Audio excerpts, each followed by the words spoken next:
জীয়াই থাকিব পাৰে, কিন্তু মানৱ প্ৰকৃতিৰ অবিহনে জীয়াই থাকিব নোৱাৰে। নমস্কাৰ, মোৰ নাম শ্ৰী ফজিত কুমাৰ সোণোৱাল। আজি এই সদনত উত্থাপিত হোৱা যি বিষয়টি যে বিজ্ঞান আৰু প্ৰযুক্তিবিদ্যাই প্ৰাকৃতিক ভাৰসাম্য বিনষ্ট কৰিছে, মই সেই বিষয়টোৰ প্ৰতি পূৰ্ণ সমৰ্থন জনাই আসন গ্ৰহণ কৰিছোঁ সপক্ষ পদৰ দলটো। প্ৰাকৃতিক ভাৰসাম্য মানে কি?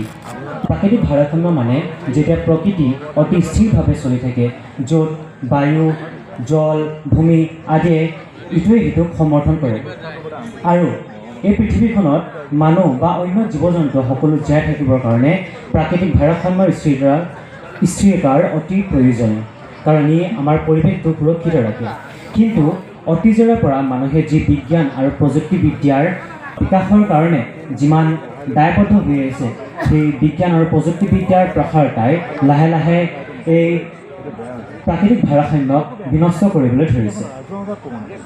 বিজ্ঞান আৰু প্ৰযুক্তিবিদ্যাই প্ৰাকৃতিক ভাৰসাম্যক এনেধৰণে বিনষ্ট কৰিবলৈ ধৰিছে যে প্ৰকৃতিয়ে নিজকে যিমান যোনটোৰ গতিত নিজকে পুনৰুদ্ধাৰ কৰিব পাৰে, তাতকৈ দ্ৰুত গতিত বিজ্ঞান আৰু প্ৰযুক্তিবিদ্যাই প্ৰকৃতিক হানি কৰি তুলিছে।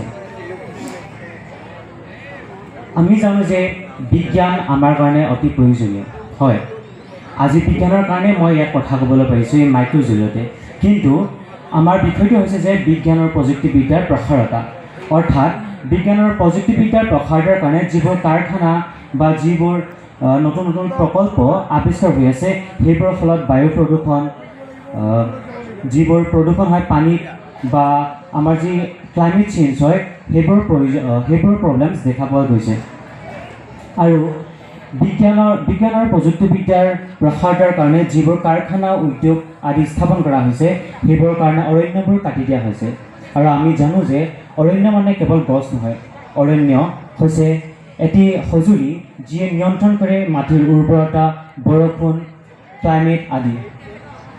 আৰু সেয়েহে যদি এই ধৰণে অনিয়ন্ত্ৰিতভাৱে বিজ্ঞান আৰু প্ৰযুক্তিবিদ্যাৰ প্ৰসাৰতা চলি থাকে, তেনেহ'লে প্ৰাকৃতিক ভাৰসাম্য অতি সোনকালে একেবাৰে শেষ হৈ পৰিব। আৰু উদাহৰণস্বৰূপে ইউনাইটেড নেশ্যনৰ 2022 চনৰ এটা ৰিপৰ্টৰ মতে 1990 চনৰ পৰা এতিয়া বৰ্তমানলৈকে টোটেল 420 নিযুত হেক্টৰ অৰণ্য কাটি দিয়া হৈছে কেৱল বিজ্ঞান আৰু প্ৰযুক্তিবিদ্যাৰ প্ৰসাৰতাৰ কাৰণে, অৰ্থাৎ নগৰ উন্নয়ন আৰু পথ আদি বনাবৰ কাৰণে। এতিয়া আমাৰ অলপ সময়ৰ আগতে বিপক্ষ দলৰ কিছুমান সদস্যই কৈ যোৱা মই কিছুমান পইণ্ট শুধৰাই দিব বিচাৰিছোঁ যে বিজ্ঞান আৰু প্ৰযুক্তিবিদ্যাই আমাৰ যি প্ৰকৃতি আছে, সেই প্ৰকৃতিক সংৰক্ষণ কৰিবলৈ সহায় কৰিছে, যেনে গছ ৰোপণ, বৰষুণৰ পানী সংগ্ৰহ আদি। কিন্তু মই ইয়াতে ক'বলৈ খুজিছোঁ যে যদিও বিজ্ঞান আৰু প্ৰযুক্তিবিদ্যাই আমাৰ প্ৰকৃতিক ভাৰসাম্যক ৰক্ষা কৰিবলৈ এটা নিৰ্দিষ্ট এলেকাত আমাক অলপ সহায় কৰিছে, কিন্তু বিজ্ঞান আৰু প্ৰযুক্তিবিদ্যাৰ যি নেতিবাচক প্ৰভাৱ আছে, সেই ইতিবাচক প্ৰভাৱতকৈ অতি অধিক। যদি একেটা ঠাইত যিবোৰ আমাৰ ডিভাইচ কোৱা হৈছিল যে ইলেক্ট্ৰনিক ডিভাইচৰ জৰিয়তে আমাৰ কাগজৰ ব্যৱহাৰ কম কৰি দিয়া হৈছে, যাৰ বাবে বেছিকৈ গছ কটা হোৱা নাই, কিন্তু আনফালে কি হৈছে, এই ইলেক্ট্ৰনিক ডিভাইচ বনাবৰ কাৰণে কাৰখানা স্থাপন কৰা হৈছে, য'ত এই প্লাষ্টিক বনাব যাওঁতে বায়ু প্ৰদূষণৰ দৰে অন্যান্য সমস্যা উদ্ভাৱিত হৈছে। আৰু সেয়েহে মই আজি পুনৰ দৃঢ়ভাৱে ক'বলৈ বিচাৰিছোঁ যে বিজ্ঞান আৰু প্ৰযুক্তিবিদ্যাৰ প্ৰসাৰতাই প্ৰাকৃতিক ভাৰসাম্য বিনষ্ট কৰিছে। যদি এই প্ৰকৃতিত মানুহে জীয়াই নাথাকে, তেনেহ'লে বিজ্ঞান আৰু প্ৰযুক্তিবিদ্যাৰ প্ৰয়োজন কি? ধন্যবাদ।